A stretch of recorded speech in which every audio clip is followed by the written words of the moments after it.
Hi, everyone. This is Richard. Just a special announcement. After this week, Inez and I, our weekly podcast, Clown Car, is going to be for subscribers only to this podcast. So this one is still for free. It's ungated, but for future podcasts starting next week, it's going to be paid subscriber only. So just FYI, so you can sort of plan your life accordingly. Hi, everyone. Welcome to the podcast. I'm here with Inez.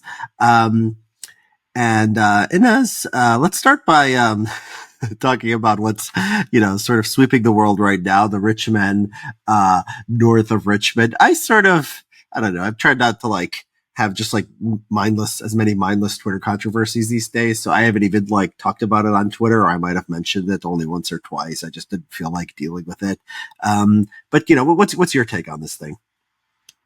I'm just excited to get away from defending Richard Hanania and get back to disagreeing sharply with Richard Hanania.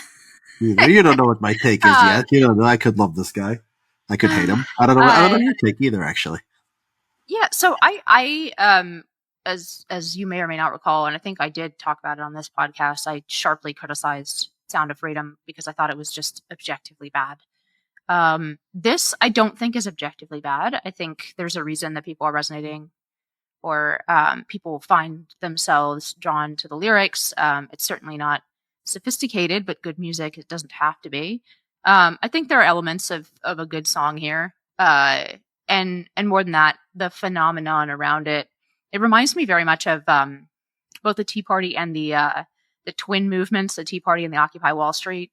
And I think they came from a lot of the same observations and impulses, but obviously channeled into different paths in terms of a solution. There were some songs like that. Like there's a song, Shutting Detroit Down, by, I can't remember who wrote, one of the country stars who wrote that song. I don't know. I think it's refreshing to see something, unless this is all a giant psyop. I think it's refreshing to see something go from the bottom up. Now, maybe it's not as organic as it seems. So many things seem to be that way these days. But I mean, I don't have a problem with it. I think it was a pretty good song, and I'm glad to see some of that. I'm glad to see a song with the lyrics that he wrote resonate with people, because I think there's a lot of truth to it. Yeah. Okay. Well, I mean, as far as whether the song is good or not, I'm not. This is not exactly country, right? It's like folk. It's like folk music. It's like right wing populist Woody Guthrie. Okay. That would be my genre for this. Yeah. So it's not something, I would listen to, but I don't care if people think people who like this kind of stuff tell me it's good. It can stand on its own. So, if they say that, okay, I'll believe them.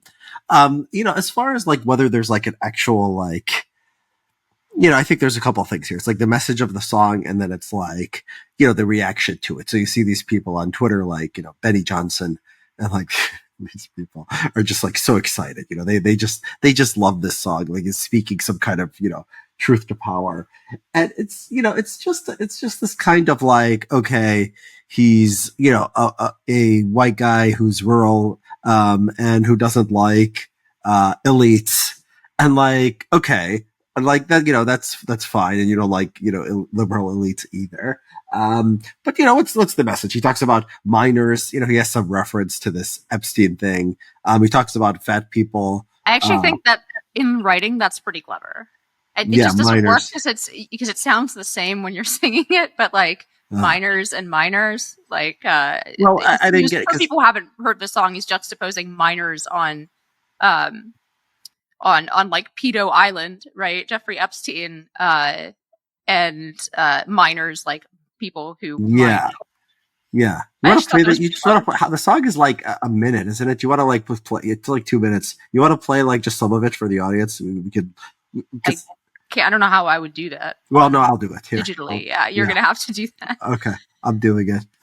Yeah, it's a short song. I've been selling my soul, working all day, overtime hours for bullshit pay, so I can sit out here and waste my life away, drag back home and drown my troubles away.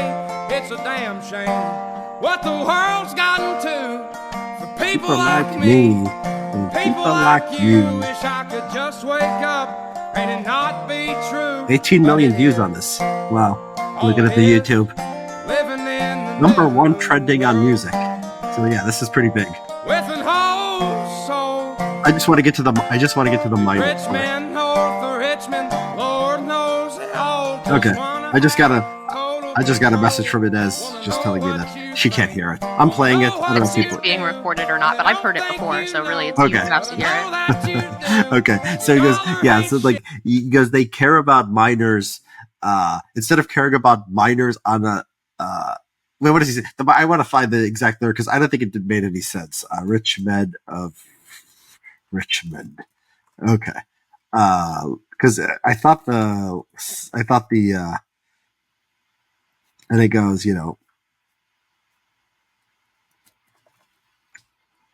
I wish politicians would look out for minors and not just minors on an island somewhere. Oh, I get it now. So the minors, they should look out for minors, people in West Virginia, and not for minors. But he's saying they're looking out for the Jeffrey Epstein minors. Yeah, I think he means like, They're trying to have sex with the minors. yeah, exactly. Okay, now I get it. Looking out for the minors. Okay, they're looking out for the looking out. Yeah. Okay. Fine. It's clever. Okay, I get it. Okay, so the message. What's the message? Okay, I think there's just like this sort of mindless populism. Okay, Rich is bad. Jeffrey Epstein is bad. It's got this sort of Tea Party kind of idea about people are abusing welfare. It's like.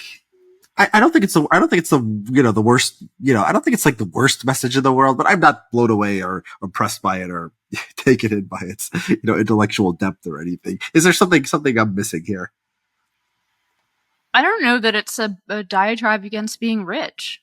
I think it's about power in the society more than it is purely about, has always been, let's say a wrinkle, maybe not unique, but a unusual wrinkle in populism, of which there have been many waves.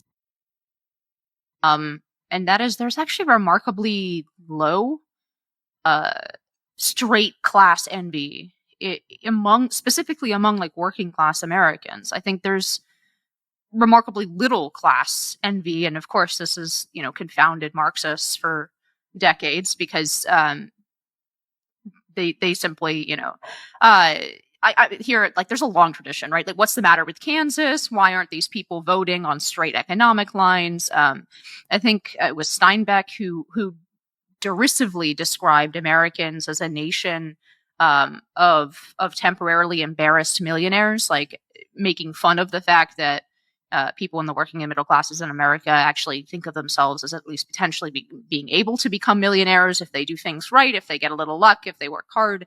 I don't think that's something to mock, but so I just think it's not a straight like I think it's, if we're going to call it the class difference, it's much more like what Coda Villa wrote about back in 2010 about the ruling class versus the rest of people, and I think understanding this in pure class lines probably goes down some of the same mistakes that David Brooks continually makes, where he says, how do we understand class resentment from people who have votes in Florida? I think that's just a simplistic and sort of reductionistic Marxist way of looking at class. Yeah, that's your view, and that's my view too. But I think that the reason I think that it doesn't mean we could never get to that class envy, and it doesn't mean that doesn't exist here. So in the song, he starts by saying, I'm working all day for BS pay. And this was the controversy in the National Review article in response that made a big stink on Twitter, where the guy was saying, if you're working all day for BS pay, like, get another job, because in America, like, people make overtime pay, and they make a good living. And so in this song, how is this about power? It's just basically saying, I'm poor. My job sucks. And there's no like, oh, it's because the liberals, had too much regulation, and it's just pure, I'm not making money, right? And the default of that is like some rich guy took opportunities from me, unless there's some other way to interpret that. Oh, I think there is another way to interpret that, which is, and in my own sort of view of the world, I think I've changed quite a bit since 2015. when I had a similar, I think, reaction as you're having now to these kinds of resentments coming. To basically, that America is a relatively mobile socially mobile society. That actually, things are pretty good here. This is a great country.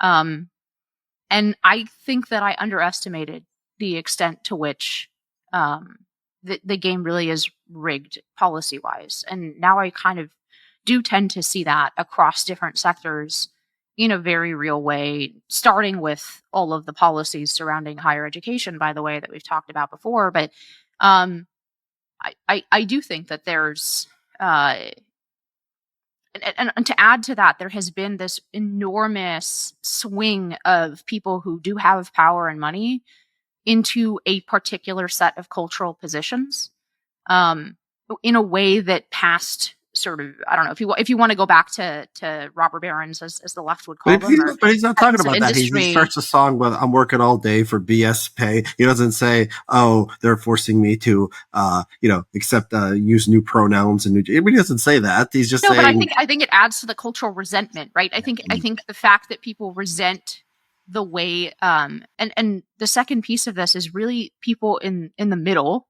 I think this is not actually, to the extent that it's class based, it's the working and middle class, um, against both ends, right? Which is also the heart of American politics and has been for quite some time. The Republican Party has been the party of the middle, now extending into the working class, and the Democratic Party has been the party of both the wealthy and those dependent on government, right? Like directly for checks, like a welfare class, right?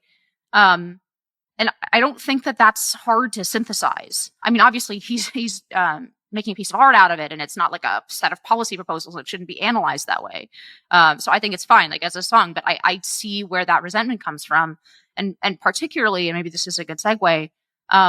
Particularly, like if the California model is designed in many ways to squeeze the middle. Um, where actually it's extremely generous, that model, if you're willing to completely become a serf and dependent on government. And you can live quite well in California just on government benefits, right? You can shoot up all the heroin that you would like. The government will give you a place to do it, and free needles. And on top of that, there are generous welfare payments, and so on and so forth, right? And then on the flip side, there are there's plenty of money to be made, whether you're in Silicon Valley or in Hollywood, or in the financial sector in California, which still exists. There's plenty of gold on the ground, so to speak, for an elite class. But if you are making middle class salaries in California, it is increasingly like Brazilified, right? Where you have the very poor and the very rich, and the middle class, despite having high taxes for rich people, no matter, even if you have a progressive taxing system, right? The bulk of people are still in the middle. And so if you have very high taxes on the middle class in order to fund any of this stuff. "Yeah, this guy's not talking about." I mean, like, No, I think that's exactly what the resentment is. It's the resentment of people who work very hard to get not that far ahead of what the state is giving for free to the welfare class, and feeling like they are never, or looked down upon both culturally and financially by people who are way, way ahead of them financially, and it getting squeezed by both sides, getting squeezed culturally from the top and getting squeezed financially from the bottom, when there's just not that much. People start to get very resentful of, and they're right to get resentful if you're not going to be that much far ahead by quote unquote doing the right thing. This is what starts making ordinary law abiding people absolutely go psycho. If quote unquote doing the right thing means that you end up screwed. yeah, yeah. Um, but I mean, okay. I mean, yeah. I mean, um, you can read this. Like you could, if that's the perspective that you want to see for this, you can see that. I just don't, I just don't. At first, I forget this. This guy. We could speculate on this guy and what he sees and what he's angry about. I don't know. Is he even that poor? I mean, I thought I saw on Twitter. I haven't looked into his personal story. Like, what's his actually class background? Is he actually like rich or poor or anything? I don't know, and I this leads me to probably the part that I care more about this song. I think there is sort of a populist resonance of the lyrics. I think it's fine that people like this song. I'm happy to see it to some extent. It's not I'm not gonna be like playing it on repeat or whatever.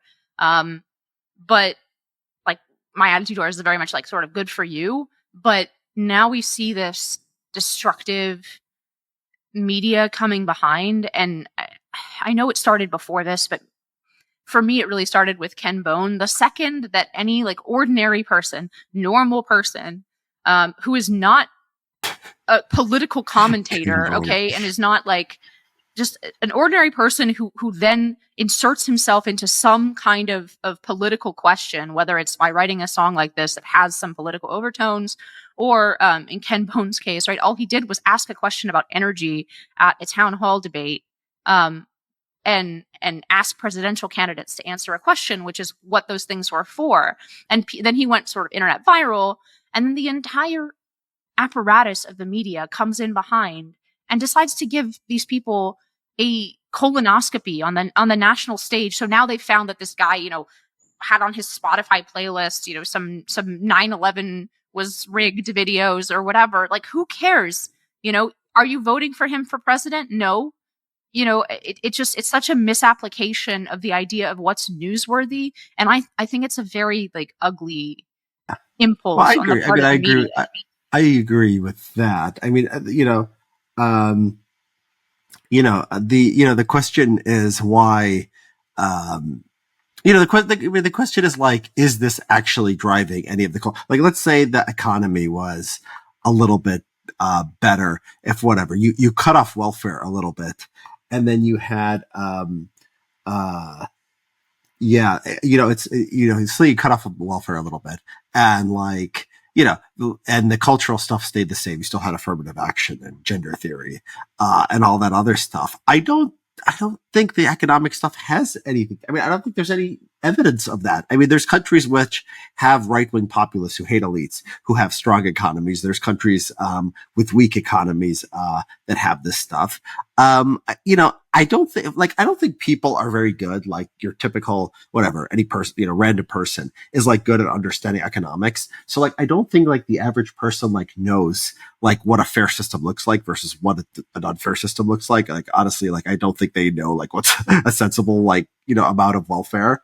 I don't know. I think that's a very anti-libertarian impulse, and I'm reminded of the exchange and Schechter Poultry, right? That case that that was about how much power the FDR's Congress, right, was going to have to expand the New Deal, and there's this infamous exchange back and forth with the lawyer and this chicken farmer, Schechter, who's on the stand, and he's like, "Do you know what you're doing with like by selling chickens at this price? Do you know all the effects on the economy that it creates? All the national effects?" He said, "No, I just know how to sell chickens."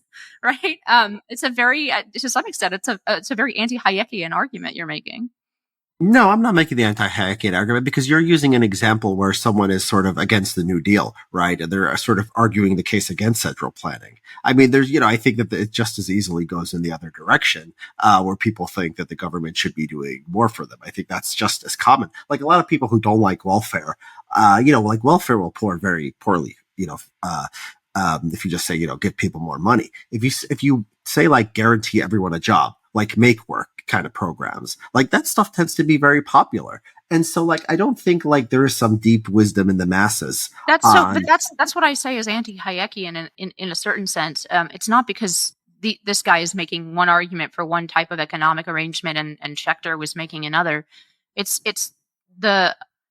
as I understand it, the idea of Hayekian economics is that people who are making individual decisions, that those individual decisions, this is the quote unquote wisdom of the free market, so far as it goes, right? That people actually know better what their individual situation is, and when they look around and see, for example, people abusing welfare, which this is exactly the sort of thing that I think, somebody in AI or even somebody like you who's trying to crunch economic numbers, it's very, very difficult to account for individual differences. Whereas somebody who's actually on the ground looking between, neighbor Bob and neighbor Jim sees that neighbor Bob was working hard his whole life, but then, had an accident or something happened or a downturn, and he's hard on his luck, and he's accepting this government paycheck.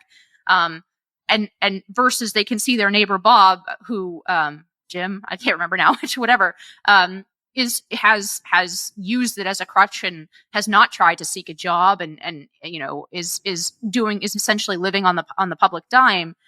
You might have the exact same two demographic characteristics between, these two neighbors, but if you're in it yourself and looking around at life, you might feel enormous resentment towards one of them and no resentment at all towards the other one taking the exact same program. And that's the sort of thing that you can't see on a spreadsheet. I agree. Yeah, I agree that in that. Okay, so you have the Hayekian, the sort of classic Hayekian of just like price system and people, responding quickly to incentives. And yeah, okay, there's that. And I think you're making a little bit more broader point that people, about knowledge. There's a book called Seeing Like a State that sort of talks about this. It's just like, the person at the bottom sort of understands more than the government central planner or whoever. That's true. If you're saying like, oh, like who's hardworking and who's not.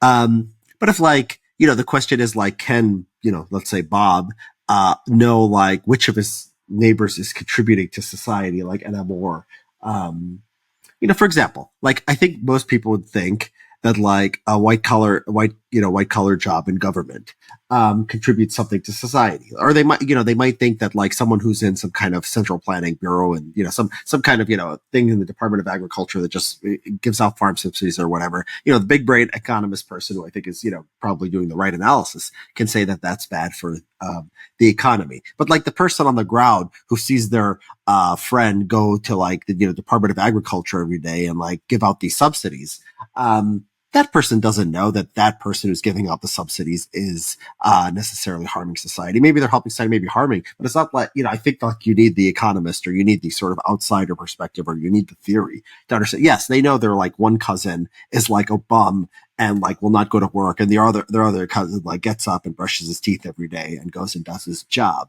Right. But like the idea that there's like economic wisdom, like they can make a moral judgment maybe, but like the idea that there's like economic wisdom, like in the masses, that's what I would argue against.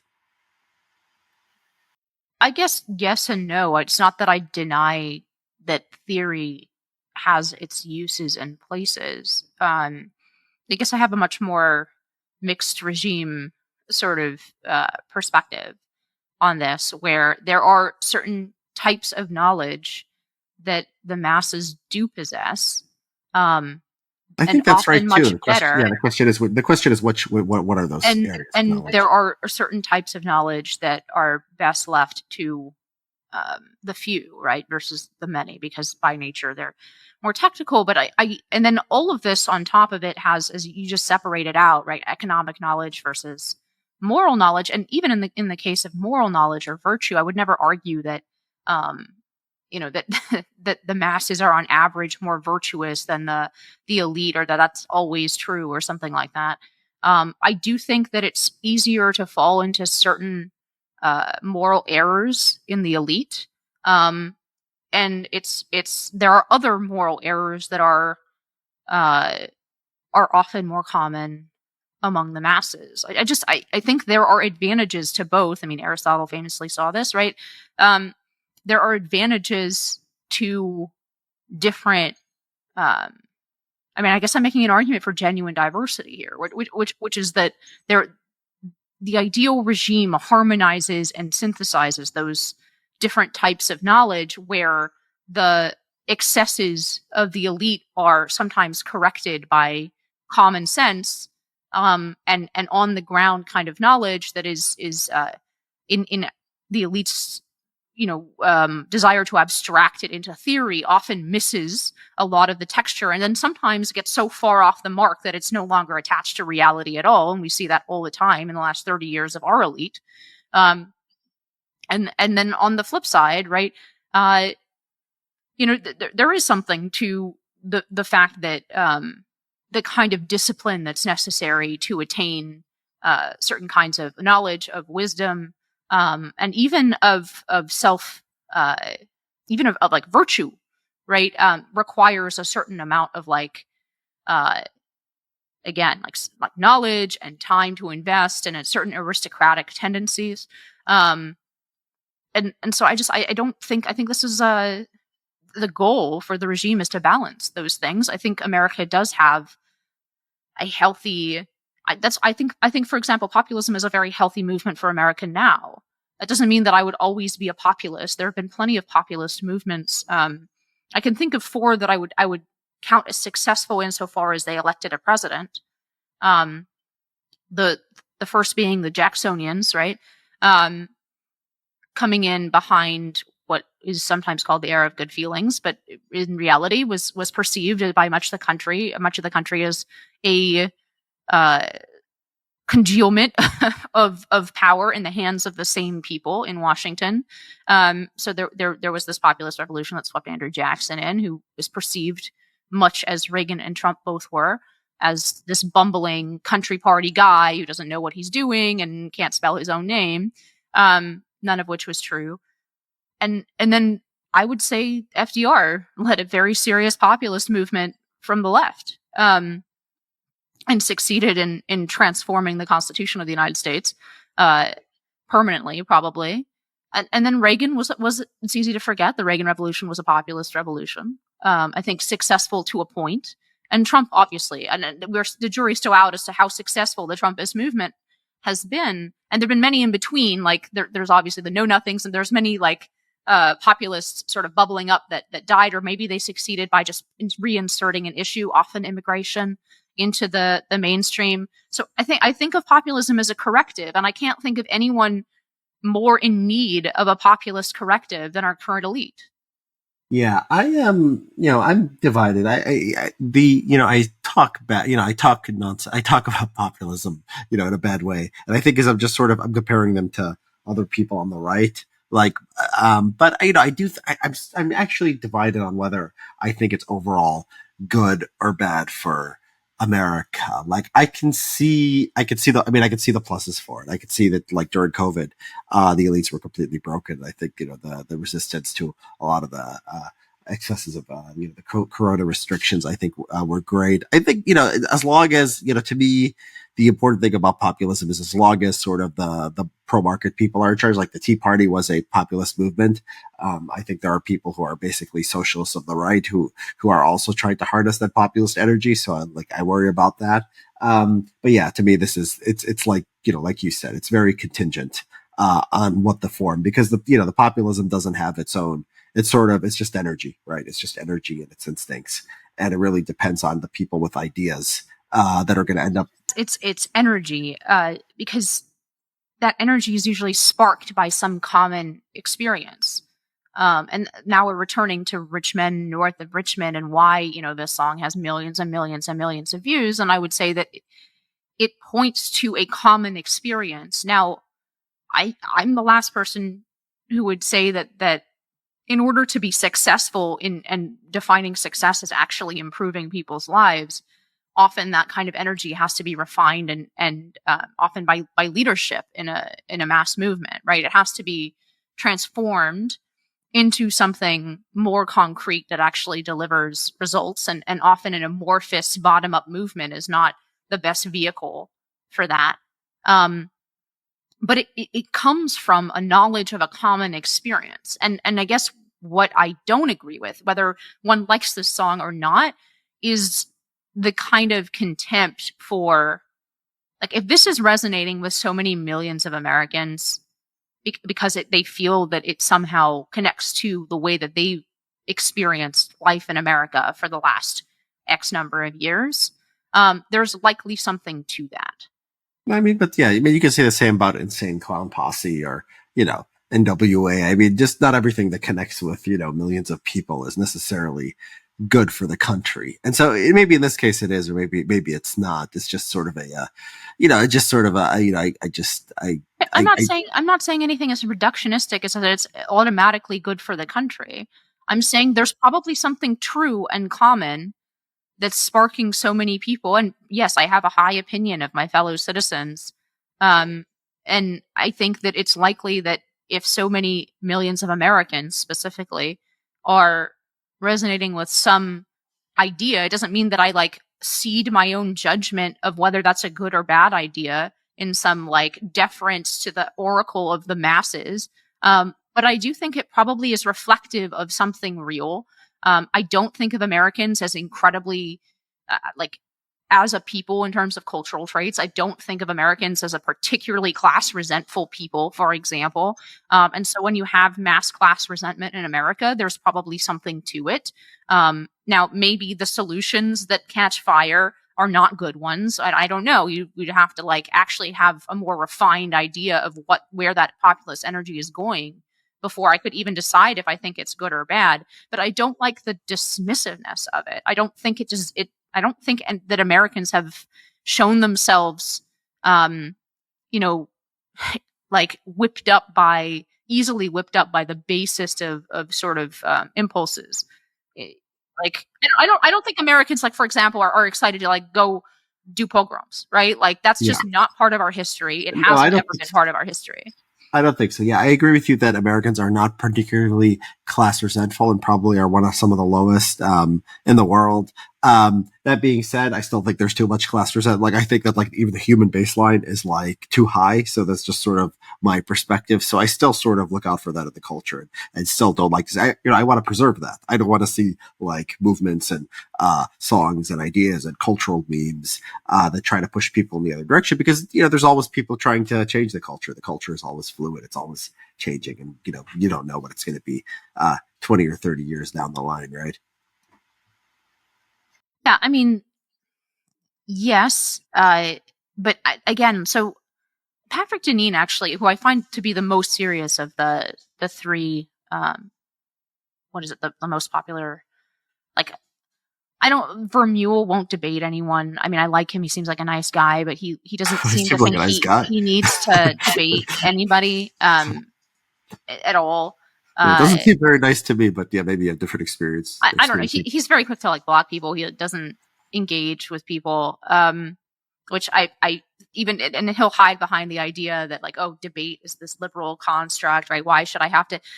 Well, no matter what your views are, or whatever your post-liberal views are, you're like a fraction of 1% in the country, so it probably behooves you, if you believe that you're right, to try to convince more people that you're right. So I just find it to be but Deneen, like, I think wrote a pretty serious book on this too. I guess 2 serious books on this, and I'm only halfway through the second one. But I think there is something about there is a connection between elite and a kind of degraded, both elevated and degraded culture, right? That like in different times or different parts of the society's life cycle, the elite can either be the only place where something truly elevated culturally is being produced, or can be, right, also alternatively, they can go very, very far down a very like into a very degraded place, think Weimar Germany, right? So I don't know. I think, again, I think there are strengths to. I'm not being particularly articulate here with why, but I do really like. I do respect essentially information, and that's why I brought up Hayek in the beginning. I guess if you want to think about it in libertarian terms, which I don't, I think that we are getting very real information from people who live substantially different lives than you or I, and I think that there's something very important, first of all, in terms of getting to a good regime, about listening to that information, even if you don't agree with every piece or how it's going. But there is something essential about that information. And then furthermore, in the system that we have, one must respect this, because this is how we adjudicate our differences as citizens. Well, at least in the schoolhouse rock version of America that we have long since transcended. But that's how we're ought to, under our system, adjudicate our differences. Yeah, I'm fine with listening to people. I just, we could move on, but I just think that it's more, it's like does it tell us something about the regime, or are we just like listening and we learned something about human nature, and the human nature is always going to be there, right? Does it reflect on the elite? Because sometimes I think just some things are just like human nature, and like for example, like people will say, oh, why do some people believe in conspiracy theories? And people will say, oh, it's a liberal will say economic inequality, or a right winger will say something else. They'll say, oh, it's because these people don't trust the elites because they've imposed on them culturally or whatever. And my opinion is often it's just like they believe in conspiracy theories because they believe in conspiracy theories because they're fun, and people don't often not have the mental capabilities to process information well, and they're misinformed. And so a lot of it is, in your explanation, how do you account for the change over time in people who find conspiracy belief theories plausible? Communications technology. Facebook and Twitter lets them find each other and spread their ideas easier. Before, you just had the National Enquirer and you just had TV and newspapers, and they wouldn't put that stuff on. And now anyone can have a Facebook page and have millions of followers and say any kind of nonsense. And to me, that's so maybe you don't believe this, but it seems like the gatekeepers believe that we have had a substantial rise, not just since the rise of social media and the internet, but in the last, let's say, 4 or 5 years, of people who believe in conspiracy theories. And there are many pieces in the mainstream media lamenting this fact, right? And it seems obvious to me that it's connected with the very obvious failures of mainstream gatekeeping to actually get things correct. Yeah, I'd have to see data that it's gone up. I mean, people have always believed crazy. In 1990, you could have asked people, they probably would have believed in all kinds of crazy conspiracy theories, but people they couldn't go on Twitter and build, a base of 1 million, 2 million followers and bring it to everyone's attention. I think people were just, ignorant of what the masses believed. So it's like this with a lot of things, not just conspiracy theories, but like economic resentment can be seen the same way. Just people, it's always sort of there, and the technology changes. I'd be open to data. If, like, you can measure, it's hard to measure because the conspiracy theories, what they are, change over time. But I've seen data on, I remember data on 9/11. Conspiracies like back in like the era, just a few years after 9/11, and they were pretty high. And they're I don't know if they're any higher today. They're probably about equal today. It's just people are drawn to this stuff, despite how much has changed in the last 20 something years. But anyways, I don't know. I very much see it as the opposite directionality of the thing. Like, you see it as top down. In other words, because there's a democratization of media and people talking about this stuff. No, it's bottom up because it's in the masses, and they can spread it out. I guess I didn't mean elite top down. I meant as in more people hear conspiratorial messages, therefore more people believe it. And I see that causal relation.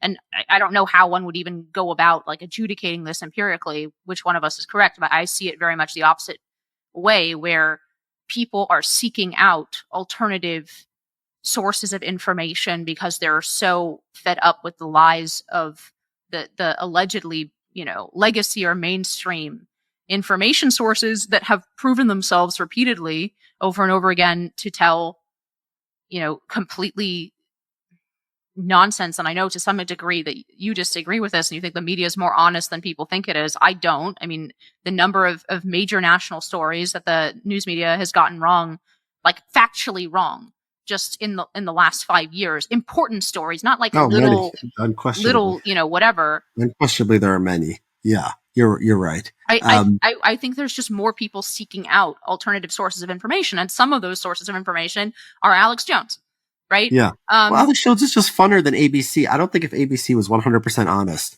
or 100% truthful, like that would take away Alex Jones's appeal. That's the difference. I just think that Alex Jones is fun, and he just makes things up, and like he tells people what they want to hear, that there's these, elite pedophiles and they're out to get you, and people just like it. I mean, people have lowbrow, kind of taste sometimes, and that's fine. I accept it. I mean, I don't hate them. I don't want to shut them down.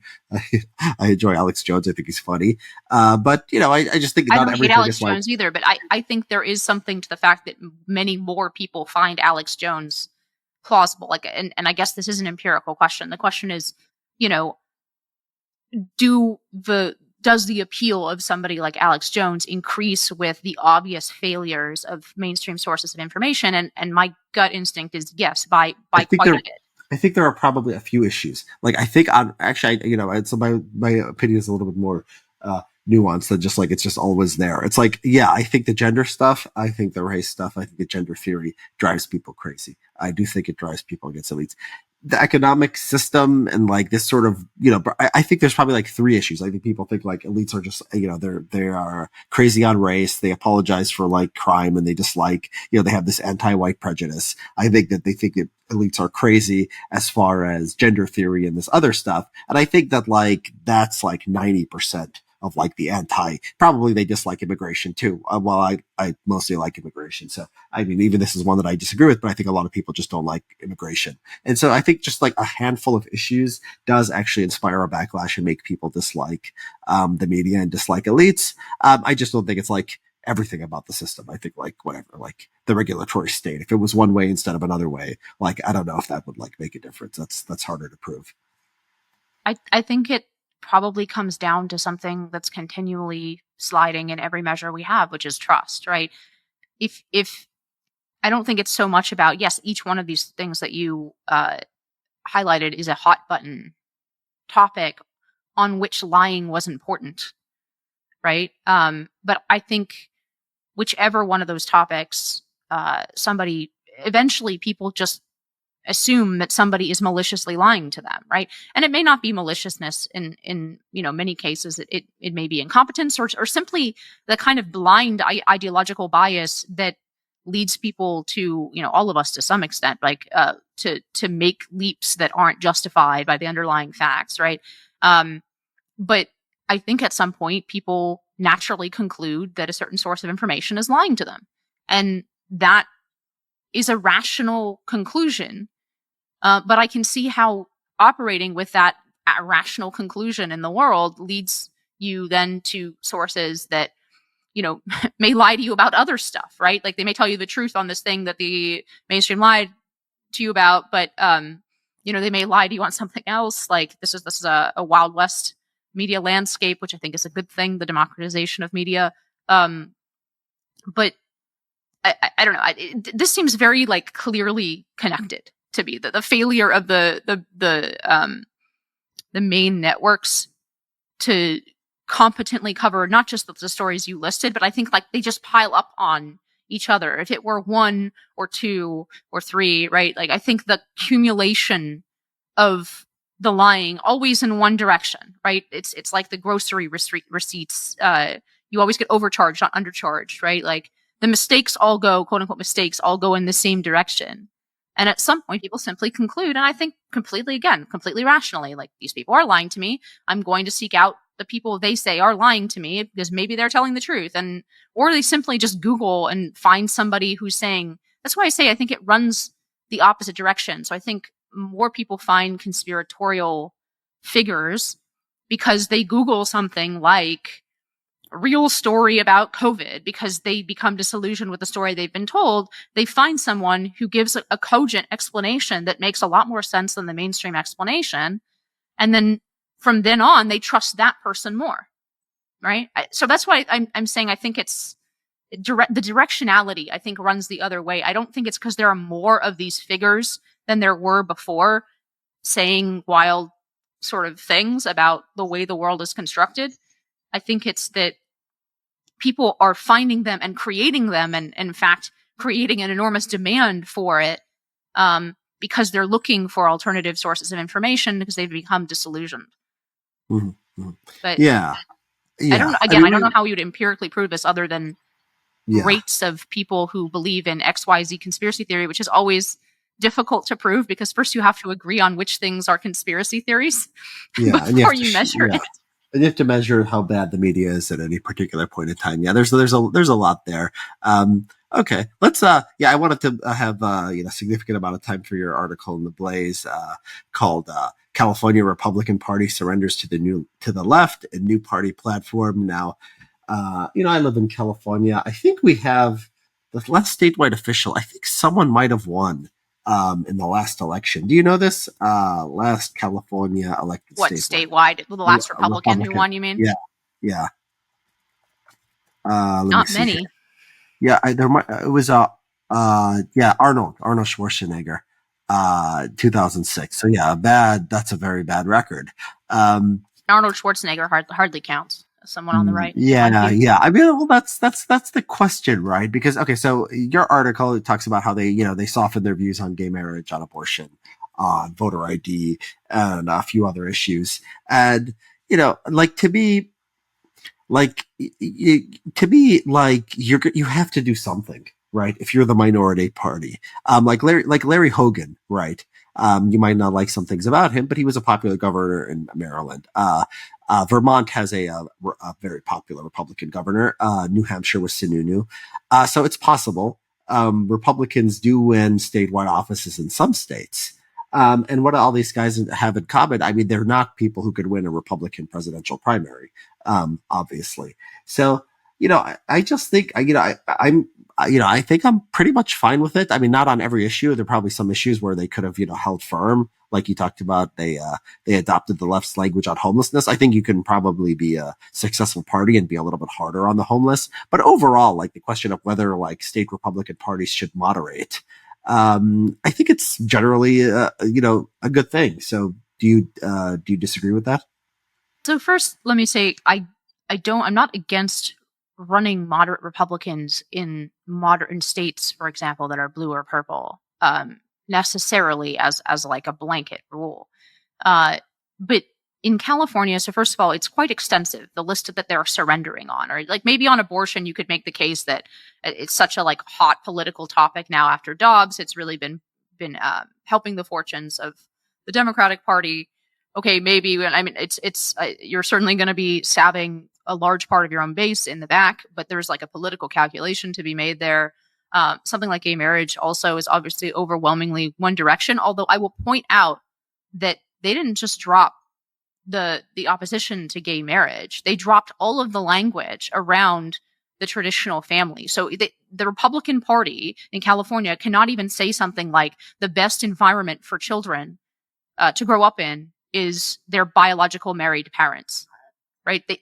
They removed language to that effect. This is a very pro-gay state. A lot of gays consider that a I think it's kind of pathetic that they can't say something that's supported by that much social science research, right? Which doesn't actually necessarily contradict the idea of gay marriage, even, right? So they go far beyond just dropping the idea of marriage, the union between a man and a woman. Why does the state party have to have a position on the social science? Because it's the platform. It's the state platform. Like all political parties have a list of things that ostensibly they stand for. Okay, and so they've dropped those things. They've also softened their language on Prop 13, which is like basically the only, victory of the California right in 40 years. They need to keep taxes low, yeah. Okay, I agree with that one. And probably good politics too. So they seriously softened it. They had a whole section like very strongly defending it. Now they have like a line at the end and it's kind of soft language about it. They've dropped things that are very popular, like voter ID, which is popular even with Democrats, right? They dropped language.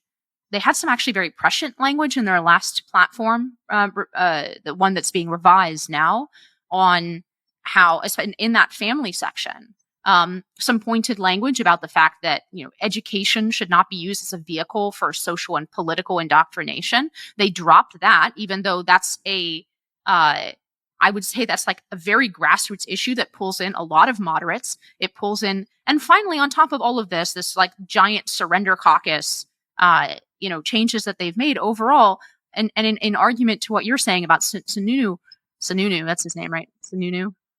That guy got elected. And the California Republican Party has run a series of moderates. It's not like they were running, other than Larry Elder, the last cycle. The California Republican Party has tried running moderates, pro-choice moderates, especially social moderates. They have tried over and over and over again. They have failed over and over and over again. And I would say if your whole theory is, well, you've got to give up on all of these issues, that, at some point you give up on everything that makes it worth voting for a Republican to begin with.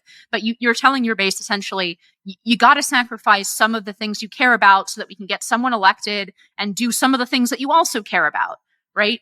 They don't follow through on their half of that bargain. They don't get elected. The only Republican that they've ever gotten elected was Arnold Schwarzenegger. And first of all, that was, I don't know if you were in the state at the time, but I mean, there was a recall election of like massive scandal, recall election. It was kind of the Wild West. There were a bunch of different Arnold, candidates. was a very Hollywood figure. Yeah, Hollywood figure. Yeah. I mean, big A-list celebrity. Yeah. There was a porn star running. No, it was kind of a wild thing, and it was understood as the only opportunity for a Republican to win, and pretty much it was understood that whoever they nominated would likely win because of the massive scandal of the Democratic governor and the way the race was split into different candidates. And I would argue that Arnold Schwarzenegger, actually, I think there's a very good argument to be made that Jerry Brown was a more conservative governor of California than Arnold Schwarzenegger. Arnold Schwarzenegger's legacy is a bunch of propositions that shifted the state to the left massively. Yeah, so I think California has had a sort of I don't think Republicans are winning in California no matter what. As far as a general question of like states, state parties moderating, I think the problem is, California, like I said, probably doesn't matter. But I think what's happened in, for example, Michigan, is pretty bad. So Michigan has become like the party has become super Trumpy. I mean, Trump did okay in Michigan. He won in 2016, almost won in 2020. But they nominated someone who was extreme on abortion. Basically, they bought into Trump's 2020 stuff on the election. And the Republicans have been creamed in the last few election cycles in Michigan. I mean, they've just been destroyed. So like, isn't that something worth worrying about? I mean, shouldn't Michigan Republicans be more establishment and sort of moderate just so they can win? I think you're conflating a bunch of different terms that I'm not sure are synonymous, right? So there are two issues here, just to pick out one contradiction, or not contradiction, or tension, perhaps. There's a difference between running your entire election on the idea that the 2020 election was rigged and stolen, and supporting a policy like voter ID that's massively popular, not just with Republicans, but with moderates and Democrats. I think you could call those both whatever. I don't think one is establishment or even more moderate than the other. It's more like a campaign choice. Yeah, I don't think voter ID is the thing that sinks them. I think abortion is the thing that sinks them. I think the party, the governor candidate, the gubernatorial candidate, I think said some things on abortion. I mean, they should probably just be, the best case scenario, just being pro-choice. They don't have to go that far, but I think there needs to be a way to like. I mean, that's the only way you're going to win. That's the only way you're going to have a chance in these states. Otherwise, you're screwed. And Michigan was a purple state. I think abortion is, to some extent, a unique issue that I want to bracket in the discussion. And maybe I can give you my views on it politically, but I think it is somewhat unique in the sense that it just got thrown back into the political mix, right? And I think that's a good thing that it was thrown back into the political mix, because I think we desperately need an exercise of real democratic debate and fight over a deeply emotional and moral issue. I think it's a good thing. I don't like the abstraction away from what is really ought to be like sort of the heart of state democratic issues, right? Which is moral issues, for example, everything having to do with police powers in the states. I think it's been very bad for the country that the Supreme Court has yanked these issues out of circulation. I think we needed to fight them out. And then the other half of the yanking out, of course, is the mass administrative state, which applies less to abortion, but to many other like sort of issues they're being decided outside of the political arena in a very fundamental way. And I think that that's bad for the country and for the governance structure. But I do think abortion is unique in the sense that this is the first, the first set of elections, the midterms and now, are the first set of elections where this is actually a live issue in a way that it wasn't. And I think it makes sense to me that it'll take some time for the parties. In a sense, the fact that abortion was constitutionalized illegitimately allowed both parties to be really dishonest about it. I think the left got to be super, super dishonest. They might be able to continue being super dishonest because I'm not sure the Republican Party is politically competent enough to actually nail them to the wall on things that they could be. Oh, I think I disagree. I think on the you don't abortion think that the left is just purely forget about what your views are on abortion. You don't think that the left is dishonest in the sense that there's still so many of their voters who think that safe, legal, and rare is the position of the Democratic Party?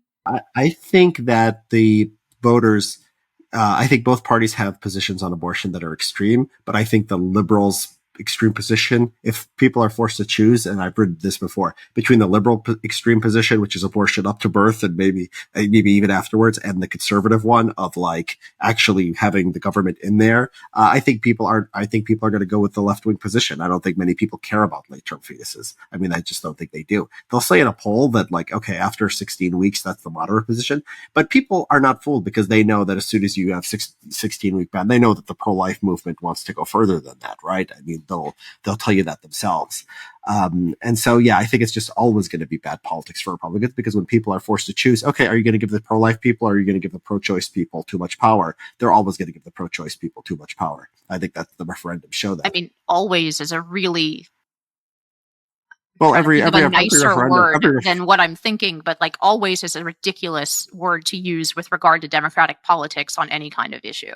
I wouldn't even dispute sort of the characterization that maybe when people are given this choice, but I think it very much depends on the state, right? If you take the median voter, even in something like Ohio, that is now apparently voting to try to preserve the Roe status quo. So let's say the median voter in Ohio is probably way more horrified by late-term abortion than the median voter in California. I don't think there's any evidence of that. The voters have had state after state referendum. And so Montana had a vote where deliver care to infants born alive. It failed. It was like 60-40 against. I mean, I think people are freaked out by any restrictions on abortions, and that's Montana. So like these referendums are basically creating like an absolute right to abortion. People here like it's gonna, liberals are gonna use it. No, like there are a lot of different states, and this question was asked a lot of different ways, and they've never been close. I mean, it hasn't been that long. It's been 2 cycles. Who knows? I don't know. But there's the counterexample. So most of the plebiscites have been one way, but the propositions have been written mostly by the left. I would be very curious to see what would happen if the Republican Party started to introduce a series of propositions, for example, restricting abortion and accepting cases. No, the Kansas one and the Montana one. The Kansas one and the Montana one. Yeah, we're written by. That was the legislature, but I have many counterexamples about the legislatures. In other words, there have been plenty of red and even purple legislatures that have put in restrictions and have not suffered politically for doing that. Yeah, the legislatures will do it. And right. So, but you're talking about in Montana. Which one are you? Because you said the legislature. I'm talking about referendum. Referendum. So I just don't know. Yeah. I don't have an encyclopedic knowledge of all the. But I'd be curious to see what would happen with a series of 15-week of referendum propositions. But regardless, the dishonesty that I was talking about was there are still a lot of people in the country that just don't believe what the Democratic position is on abortion. They don't know that, and by believe, I don't mean agree with. I mean like they believe that that the Democratic Party has a much more moderate position than it actually does. And then similarly, having the issue constitutionalized has allowed Republican politicians to, fundraise off of their pro-life base by promising, things that would be probably very unlikely through Democratic politics. So I think that it's a good thing to throw this back in the mix.